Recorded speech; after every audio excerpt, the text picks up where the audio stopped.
Hello दोस्तों, welcome to my YouTube channel complex classes. तो इस वीडियो में हम लोग देखने वाले हैं यूपी डीएलएड सेकेंड सेमेस्टर 2025 का प्रैक्टिस सेट नंबर 10। और इसके पहले आप लोग नहीं देखे हैं तो जो है जाकर देख सकते हैं। सब्जेक्ट की अगर बात करें तो ये सामाजिक अध्ययन है और इसमें जो क्वेश्चन लिया गया है ये राजद सीरीज को जो है इसमें कराया जा रहा है। और इसमें जो है बहुविकल्पीय प्रश्न जो है हम लोग समाप्त कर चुके हैं और इस वीडियो में हम लोग अतिलघु उत्तरीय प्रश्न को जो है कर रहे हैं।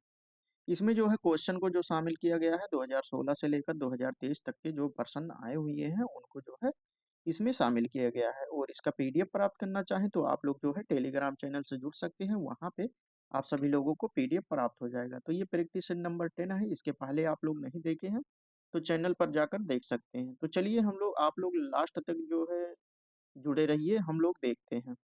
इसके पहले हम लोगों ने जो है 140 नंबर तक जो है कंप्लीट कर चुके हैं। इस वीडियो में हम लोग जो है 141 नंबर तक से जो है करने वाले हैं।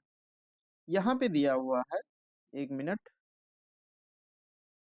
इसमें दिया हुआ है कि समुद्रगुप्त को जो है भारतीय नेपोलियन क्यों कहा जाता है। जो समुद्रगुप्त है इसको जो है भारतीय नेपोलियन क्यों कहा जाता है। तो समुद्रगुप्त जो है एक महान विजेता होने के साथ साथ जो है एक निपुण जो है सेना नायक था। विजेता होने के साथ साथ ये निपुण सेना नायक था, इसीलिए उसे जो है भारतीय नेपोलियन कहा जाता है। ठीक है। उसके बाद में हम देखते हैं सेकंड नंबर में दिया हुआ है कि गुप्त काल के दो प्रसिद्ध वैज्ञानिकों के नाम लिखिए। तो गुप्त काल में दो प्रसिद्ध वैज्ञानिक के नाम अगर देखें तो ये आर्यभट्ट हो गए और उसके बाद में वराहमिहिर हो गए। ठीक है।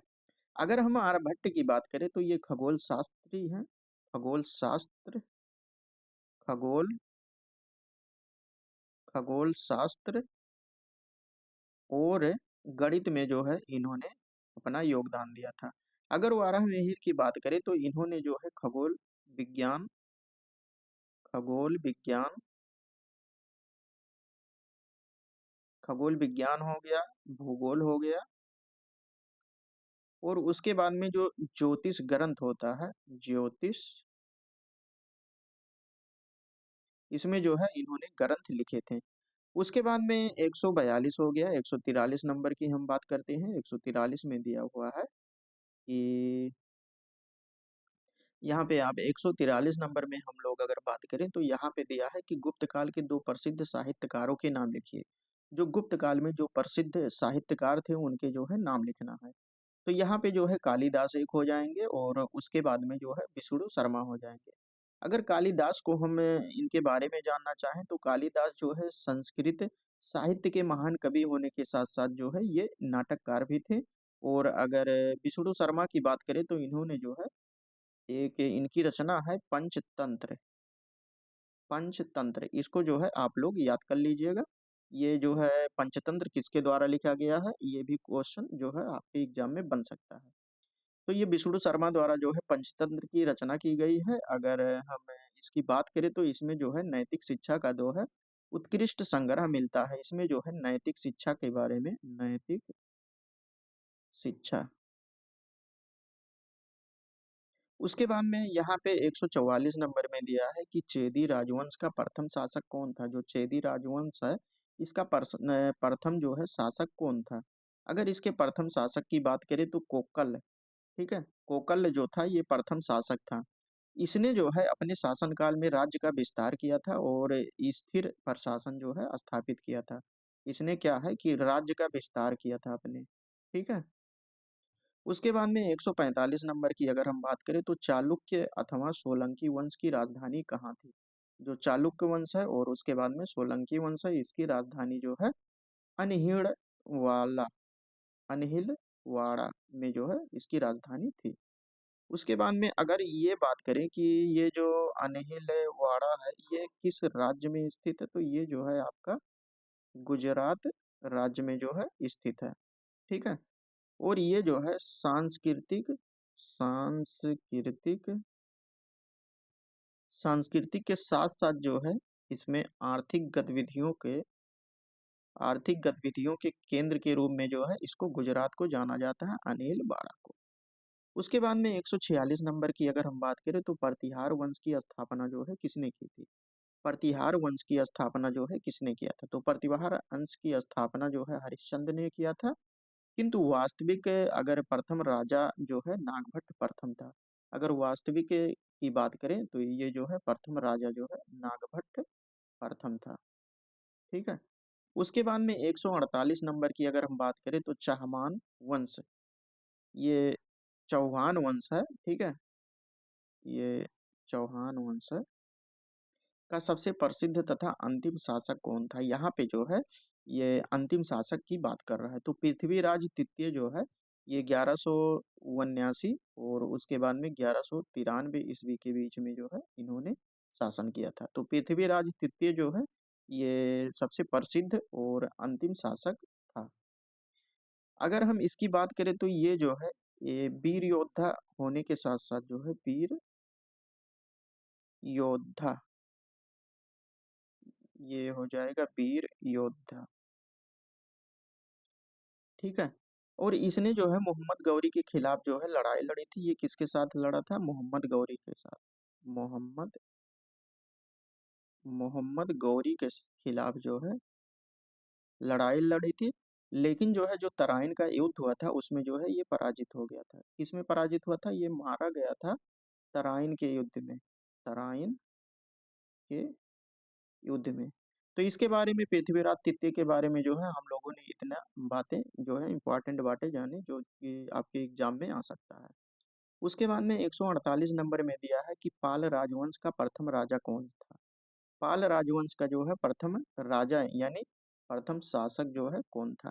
तो ये धर्मपाल था। धर्मपाल की अगर बात करें जो है धर्मपाल की अगर बात करें तो इसने जो है शिक्षा और बौद्ध धर्म को जो है बढ़ावा दिया था। बौद्ध धर्म, बौद्ध धर्म को जो है ये बौद्ध धर्म को जो है ये बढ़ावा दिया था। और उसके बाद में अगर हम बात करें तो नालंदा विश्वविद्यालय जो है, नालंदा विश्वविद्यालय, जो नालंदा विश्वविद्यालय है इसका जो है विस्तार इन्होंने किया था। ठीक है।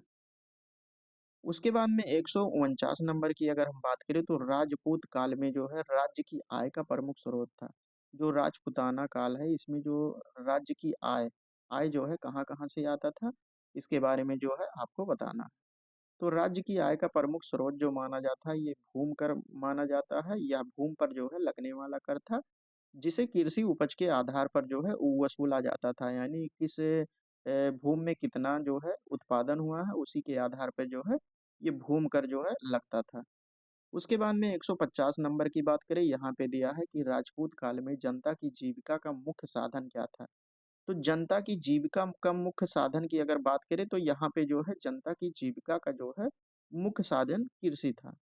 उसके बाद में 151 नंबर यानी 151 नंबर की अगर हम बात करें तो यहाँ पे दिया हुआ है कि वर्तमान में भारतीय राष्ट्रीय आय में कृषि का योगदान कितना है। तो वर्तमान में भारतीय राष्ट्रीय आय में जो है कृषि का योगदान अगर देखें तो ये जो है 35% नहीं है, ये 18.2% है। अगर हम वर्तमान की बात करें ये 2024 का आंकड़ा है। तो इसको आप लोग याद कर लीजिएगा। ठीक है, ये ओल्ड आंकड़ा दिया है। उसके बाद में हम बात करें 152 नंबर की। 152 नंबर में दिया है कि प्रमुख खाद्यान्न फसलें कौन सी हैं। जो खाने वाली फसलें हैं जैसे हो गया चावल हो गया, गेहूं, मक्का, मोटे अनाज हो गए और दाल हो गई, ये सभी जो है खाने वाले फसल हैं। अगर हम बात करें हरित क्रांति का जो है प्रमुख दोष क्या है, तो हरित क्रांति यहाँ पे इसमें दिया है कि कुछ फसलों तक जो है सीमित होना। कुछ फसलों तक सीमित होना, यहाँ पे कुछ फसलों की बात इसलिए कर रहा है क्योंकि गेहूं गेहूं और उसके बाद में चावल, चावल पर जो है इस पर जो है विशेष ध्यान दिया गया था, इसका उत्पादन बढ़ा था। लेकिन इसके अलावा अगर अन्य फसल की बात करें तो उसमें जो है उत्पादन नहीं बढ़ा था, उस पर ध्यान नहीं दिया गया था। तो मुख्य रूप से गेहूं और चावल पर ध्यान दिया गया था, इसीलिए हरित क्रांति का ये मुख्य दोष के रूप में जाना जाता है। उसके बाद में हम 154 नंबर की बात करें, यहाँ पे दिया हुआ है कि मुद्रा का अर्थ क्या होता है। तो मुद्रा में वह सभी वस्तुएं आ जाती हैं। कौन सी सभी वस्तुएं शामिल होती हैं? जो किसी भी समय और स्थान पर जो है बिना संदेह के, बिना किसी जांच के अन्य वस्तुओं और सेवाओं को जो है खरीदने और व्यापारिक दायित्वों को चुकाने के साधन के रूप में जो है प्रचलित होते हैं। मुद्रा जो है आरबीआई द्वारा जारी किया जाता है। ये भी क्वेश्चन जो है आपके एग्जाम में पूछा जा सकता है। उसके बाद में बैंक क्या होता है? बैंक, ठीक है, बैंक जो है ये क्या होता है? 1 मिनट। तो यहाँ पे अगर हम बात करें तो चेक एक शर्त रहित जो है लिखित आज्ञा पत्र होता है। जो बैंक होता है ये जो है एक आज्ञा पत्र होता है। इस पे जो है यह बैंक द्वारा जारी किया जाता है। अगर पूछ ले कि किसके द्वारा जारी किया जाता है तो यह बैंक द्वारा जारी किया जाता है, जिसके द्वारा जो खाता धारक होते हैं अपने धन का जो है भुगतान कर सकते हैं। तो ये जो है चेक या बैंक, ये बैंक जो है क्या होता है, ठीक है। उसके बाद में हम देखते हैं चेक कितने प्रकार के होते हैं। ये बैंक नहीं होगा, यहाँ पे आप देख सकते हैं ये क्वेश्चन में टाइपिंग गलत है, ये चेक होगा, ठीक है। चेक क्या होता है? 156 नंबर की अगर हम बात करें तो यहाँ पे दे रहा है कि चेक जो होता है ये कितने प्रकार का होता है। तो चेक दो है 3 प्रकार के होते हैं, धारक चेक, आदेश अनुसार चेक और रेखांकित चेक। ये जो है 3 प्रकार के होते हैं, ठीक है। ये बैंकिंग लेन-देन में जो है सुरक्षित बनाते हैं। ये जो चेक होते हैं, चेक के द्वारा जो बैंकिंग लेन-देन किया जाता है उसको जो है सुरक्षित बनाते हैं। उसके बाद में हम देखते हैं 157 नंबर में दिया है कि बैंक ड्राफ्ट क्या होता है। इसी को कहते हैं डिमांड ड्राफ्ट। तो यह जो है एक आज्ञा पत्र होता है जिसको लिखने वाला बैंक अपनी अन्य शाखा को आदेश देता है। जैसे एक बैंक है और इसी की जो है दूसरी शाखा है तो इसको जो है आदेश देता है, ये बैंक ड्राफ्ट के द्वारा आदेश देता है कि उसमें लिखित धनराशि का, उसमें लिखित व्यक्ति शाखा संस्था को जो है मांगने पर भुगतान कर दे। उसमें जो लिखित धनराशि जितना भी लिखा गया है और उसमें जो लिखित व्यक्ति और शाखा और संस्था को जो है मांगने पर अगर भुगतान कर दे, ठीक है, इसी को कहते हैं बैंक ड्राफ्ट। उसके बाद में हम 158 नंबर की बात करते हैं। यहाँ पे दिया हुआ है कि प्रतिज्ञा पत्र कहते हैं। प्रतिज्ञा पत्र क्या होता है?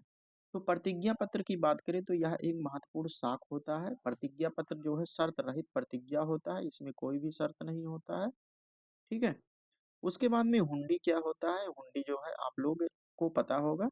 तो भारतीय भाषा में जो है लिखा गया जो साख पत्र ही जो है हुंडी कहलाता है। जो साख पत्र होता है यही हुंडी कहलाता है, जिसमें लिखने वाला किसी निश्चित व्यक्ति को जो है आश्वासन देता है। जो लिखता है वो किसी निश्चित व्यक्ति को जो है आश्वासन देता है कि वह उसमें लिखित धनराशि का जो है भुगतान स्वयं को या उसमें लिखित व्यक्ति को या अथवा उसके आदेश अनुसार जो है धारक को दे दे।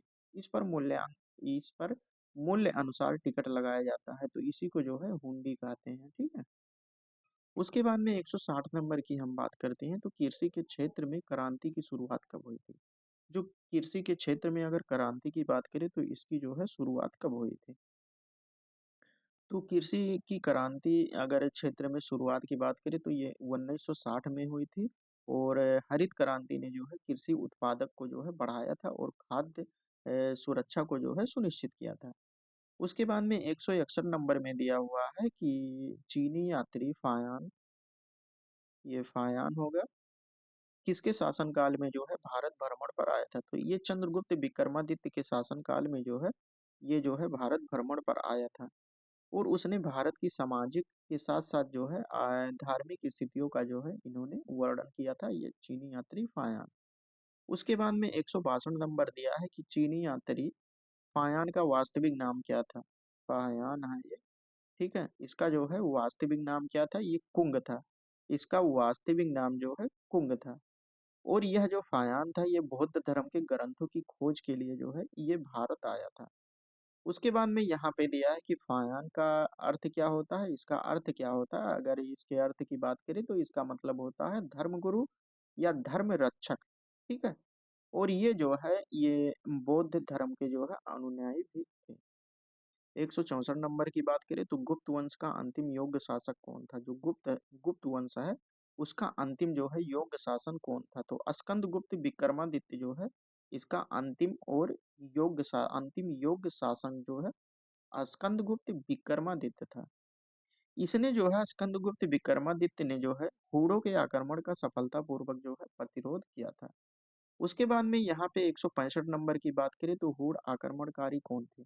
जो हूण आक्रमण किए थे ये जो है कौन थे? तो हूण लोग जो है मध्य एशिया के खानाबदोश जंगलियों के समूह थे, ठीक है। खानाबदोश जंगलियों के जो है समूह थे। उसके बाद में हम लोग इसके आगे देखते हैं और इन्होंने जो है कब भारत पर आक्रमण किए थे, ये पांचवी पांचवी और 6वीं शताब्दी में जो है इन्होंने भारत पर जो है कई आक्रमण किए थे, जिससे भारतीय राज्यों पर जो है गहरा प्रभाव देखने को जो है मिलता है। उसके बाद में हम इसके आगे अगर हम बात करें, इसके आगे जो है यहाँ पे पुष्यभूति वंश का जो है प्रथम प्रभावशाली शासक कौन था, यहाँ पे पूछा जा रहा है। तो इसका प्रभावशाली शासक की बात करें तो ये हर्षवर्धन था, और इसने जो है अगर इसकी राजा की बात करें तो ये गद्दी पर जो है 600 से ईस्वी में जो है, ये 606 ईस्वी में जो है ये राजा बना था। और अपने कुशल प्रशासन व विजय अभियानों के लिए जो है ये हर्षवर्धन जो है प्रसिद्ध है। उसने जो है इसने ये जो हर्षवर्धन है, इसने उत्तरी भारत में जो है एक शक्तिशाली साम्राज्य की स्थापना की थी, शक्तिशाली साम्राज्य की स्थापना की थी, ठीक है। उसके बाद में यहाँ पे है 167 नंबर है, हर्ष के शासन काल में प्रांतों को जो है क्या कहा जाता था, जो प्रांत होते थे उसको जो है क्या कहा जाता था। तो इसको जो है भुक्ति कहा जाता था। ये प्रशासनिक इकाइयां होती थी और जिनका संचालन जो है विशिष्ट अधिकारियों के द्वारा किया जाता था, ठीक है। भुक्तियों को जो है आगे विभाजित कर स्थानीय प्रशासन सुचारू रूप से चलाया जाता था, इनको विभाजित करके। उसके बाद में हम 168 नंबर की बात करते हैं। यहाँ पे दिया हुआ है कि हर्ष के समय के किन्हीं दो विद्वानों के नाम बताइए। तो हर्षवर्धन के समय के दो विद्वानों के नाम अगर देखें तो बाणभट्ट है और उसके बाद में दिवाकर है, ठीक है। ये जो है दो प्रसिद्ध हैं। अगर हम बाणभट्ट की बात करें तो इन्होंने जो है हर्ष चरित्र नामक ग्रंथ लिखा है, ठीक है। इसको भी आप लोग याद कर लीजिएगा। और इसमें क्या है कि इसमें हर्षवर्धन के जो है जीवन का वर्णन देखने को मिलता है। इनके जीवन का जो है वर्णन इसमें देखने को मिलता है। और अगर हम दिवाकर की यहाँ पे बात करें तो दिवाकर जो है ये संस्कृत साहित्य के जो है विद्वान माने जाते हैं, ठीक है। संस्कृत साहित्य के ये विद्वान माने जाते हैं। अगर हम 169 नंबर देखें तो प्राचीन ग्रंथ जो राजतरंगिणी है में कितने राजपूत कुलों का उल्लेख है।